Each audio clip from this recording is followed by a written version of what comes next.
Hi guys, I'm Chris Hooten. Thanks for clicking on this video. I'm going to share some tips with you on how to get your offer accepted in a hot market. Okay, so it's 2020, all kinds of craziness is going on. I'm coming to you from Central California, where our market is beyond hot. Our inventory is so low. There's a feeding frenzy right now. So if you're watching it in real time, then this will apply. If you're watching it, at a later date, then any hot market, these tips will definitely help. So the very first thing, guys, you have to be pre-approved.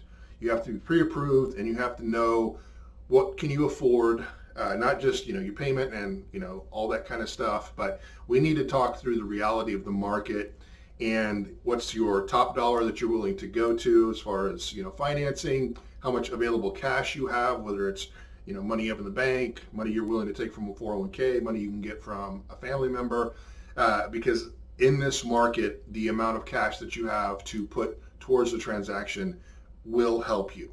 Okay, if the answer is, hey, we don't have much, this is all we have, that's okay too. We just need to know where you're at when you get out there into the market. So pre-approval, talking through the ins and outs of the financing part of it, crucial first step. Okay. Next, you have to be working with a quality realtor. Okay. The word quality is relative, but think of it this way, guys. If you were going into trial for your life, wouldn't you want the very best defense team defending you? Of course you would. Now, obviously, buying a house isn't that severe, but it's really, really important that you have a knowledgeable agent that knows the market, that understands these tips that I'm about to give you. It will make your life so much easier. It will save you time, frustration, and potentially a lot of money. So interview agents, ask questions, make sure you're working with someone that kind of shares your vision. So the next thing, you've gotten pre-approved, you've chosen the correct realtor, one that you're comfortable with. Now you're out looking at properties. Okay, when you find the one that you want, time is of the essence. Many of these properties are selling or going pending the same day they go on the market. So time is of the essence. And then the cleaner the offer, the better. And this is where you have to start having a dialogue with your realtor, with yourself, your spouse, whatever. Let's just say the house that you found is listed for $300,000. In this market, if you offer list price and ask for anything from the seller, your chances of getting your offer accepted are almost zero. And literally almost zero, unless there's something wrong with the property and no one else wants it. Because if it's a nice, clean property, halfway decent, there are going to be multiple offers that you're competing with. So you have to start asking yourself, okay, 300 is the asking price. Am I willing to pay 305, 310, 320? What number are you willing to pay? And what number are you willing to walk away from it? And you need to figure out what that number is. So when you make your offer, hey, this is my best offer. If somebody offers more, they can have it. I just don't want to offer less and have someone beat me out by a couple $1,000, because I was trying to negotiate.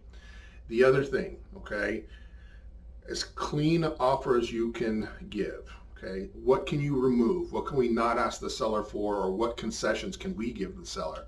So for example, home warranty, that's a very common one. Home warranty usually runs $500-600.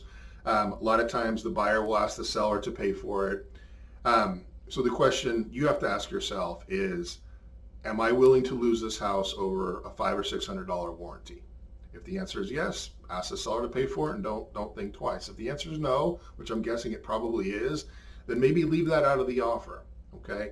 The other thing is, what else can you give the seller to make it more attractive? Maybe they need a couple more days to move out.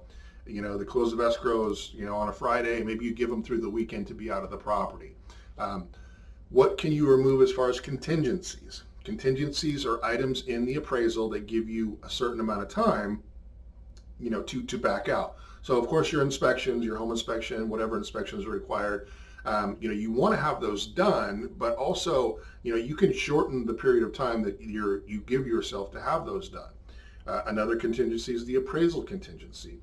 Now, you can remove this, but again, the conversation that we had at the beginning, what am I willing to pay for this house, has to be considered. If you're willing to pay $320,000, and that's what the offer was accepted at, Do you care if the appraisal comes in at at 310,000? So $10,000 less than what you're willing to pay for it. Do you care? If the answer is no, then there's no reason to even have that appraisal contingency on there if you're willing to pay the difference. Okay, that's a big one right now because appraisals are coming in low. Remember, appraised value, market value, two very different things.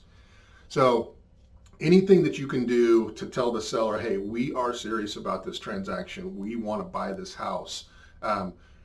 Offering to release your earnest money deposit after a certain period of time is also a big one. Increasing the size of your earnest money deposit is a very big one. Okay, guys, if you're going to put 10% down on a property, that same $300,000 house, okay, so that's $30,000. Well, you don't necessarily have to put in $1,000 deposit. You're coming in with $30,000 as a down payment. You can put 5, you can put 10, you can put the whole 30 as your earnest money deposit. It just shows that seller that you're that much more serious. So again, things to consider. Another one, this is a little one, actually it's a strange one, but it is so impactful. It's called a love letter, and I've done videos on this before. Basically all it is you telling the seller why you want this house specifically. Guys, I cannot tell you how far this goes, especially if you're sincere and it's heartfelt. Maybe there's an old tire swing in the back that reminds you of your grandparents. Maybe there's, some amenities. It's got this beautiful kitchen and, you and your spouse love to cook. Maybe it's, right down the street from, your parents, your kids' grandparents, whatever the case may be. If it's sincere, it goes a long, long ways. And here's a little hack, guys, extra special on top of that. If you record a video, okay, of your love letter, so you and your family, telling these sellers your face, your words, the same thing that you would write down, it goes leaps and bounds. You're going to stand out because I promise you they're going to watch that video. And if you're sincere, they will love it. And it might nudge your offer across the finish line. So guys, those are a few little tips. The biggest ones are being educated up front, knowing what you're dealing with in this market. And then the other ones are just little, kind of tricks of the trade that we can help you with. I promise you, if you're working with the right realtor, they're going to have this conversation with you multiple times. But I just wanted to give you these tips. Hopefully they're helpful, and hopefully it kind of plants the seeds on what questions to ask when you're interviewing realtors to work with. Guys, I'm Chris Hooten. I am your MLO. Thanks a lot.